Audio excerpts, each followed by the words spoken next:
Okay, I'm going to talk about the rise of the machines. For an example, I'm in a couple of car groups, and the Americans actually asked me to be the security guard for who gets in. Now, I won't say they make a car, but there's been nearly 100 AI fake photographs.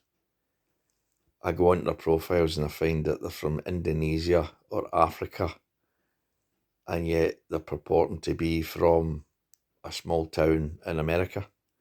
There are no car photographs, there are no street scenes, but it's an image of a car that's the club that I'm running, and they're from Pinterest or just Google image or anything like that, or taken from the brochures, and then there's no number plates. Now, what I want to see as an administrator in a club, I want to see a car loaded with turf at a local Home Depot or B&Q here getting used, intermingled with maybe a transit van delivering parcels, street scenes, real life. If I see a group of family round a barbecue, how do I know that's the same family? That could be a family barbecue that they've picked up on Pinterest. So reject, reject, reject.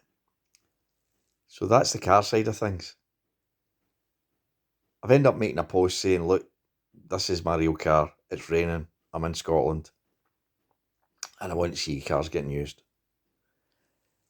You go into the music side of things, which is dear to my heart, and I saw a photograph of Blondie in CGBBs or whatever, wearing clothes that she never wore at the time, that had been artificially intelligenced on. Suzi Quattro, fantastic icon, clothes and all that from that era, rock and roll, going back to the 50s, and her leather catsuits and all that. And she was wearing stuff on a deck chair in holiday in Spain. I mean, like, what? So, this AI thing, it's ruining. And it just makes me want to go out and photograph real cars, real time, real people. I've decided I'm going to put more people in my videos because at least it shows it's reality. Even although I don't really want to see a JD tracksuit near a 1950s car, it kind of spoils a photograph. But I suppose for a video, at least it proves it's been filmed in 2026. I'll continue to make everything period correct for my stuff. Try and use 70s accessories on my cars, etc. Now, there's two subjects. The third subject would be people are doing talk videos, and instead of using a script that they're writing out in Biro and using intelligent arguments and saying their statements, they're taking a full draft for ChatGPT, and then you get a robot voice over the top of it. I mean, it's lifted purely for a textbook. It's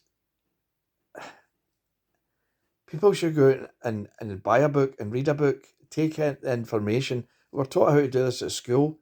Write down the key points and then put it in your own language and try and make it entertaining.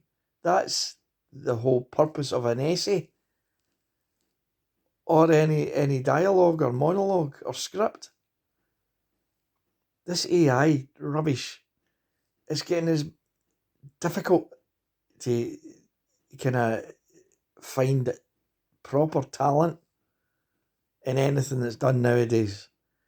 I mean, one of the greatest things in our lifetime was going to a record shop and buying a record, and that record lasts forever.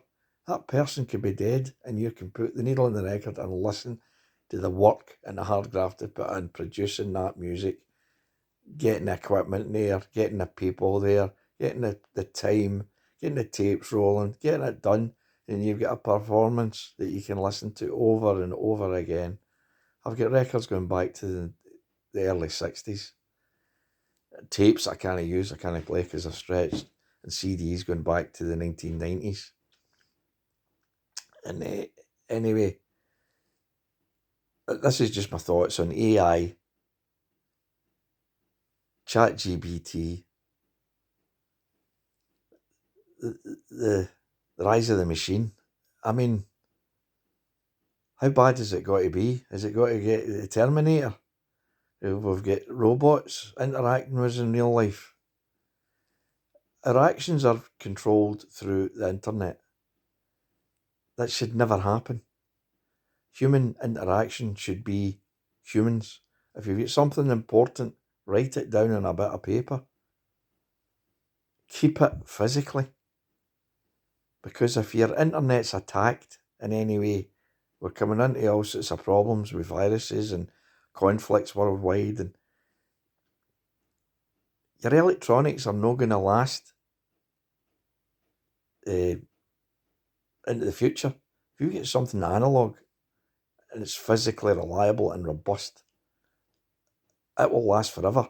Like my Morris Minor timing chain, must be 60-year-old and it's still running. It's a chain. Why would it wear out? So anyway, I'll probably finish with, I'll show you, I'll give you a wee idea of what the future could be, you know, with the Terminators, you know. My friend here who's a Terminator.